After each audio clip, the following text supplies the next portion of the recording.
বাচ্চা কিভাবে হয়? দাদু, তোমার দাদিমা ভালো জানে এটা। দাদি? ওটা আল্লাহ দিয়ে দেয় দাদু। ধুর, তোমরা মিথ্যা বলতেছো। আম্মু, আমি কিভাবে হয়েছি? হ্যাঁ বলো।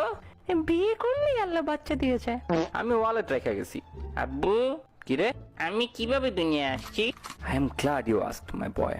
ফার্স্টে তোর আম্মুকে একটা রুমে নিয়া, রুমের দরজা আটকা দিয়া, তারপরে রুমের লাইট অফ করে দিয়ে তোর আম্মুকে খাটের উপর উঠিয়ে হাত তুলে আল্লাহর কাছে দোয়া চাইছি, তারপর আল্লাহ তোরে পাঠাইছে।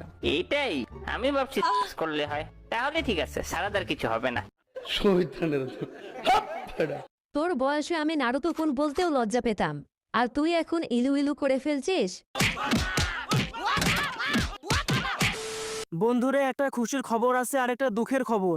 কোনটা শুনবি আগে? খুশিটাই বল দেখি, কি এত আনন্দের ব্যাপার? আমার ছেলে আর তোর মেয়ে প্রেম করছে। তাহলে দুঃখের খবরটা কি? ওরা ইলু ইলু করেও ফেলছে। খুব তাড়াতাড়ি তুই নানা হবি আর আমি দাদা হব। তোর নানি খালি ঘর, আমার জন্য দুটোই দুঃখের খবর। আর এখন আমি তোর খবর করে দেব।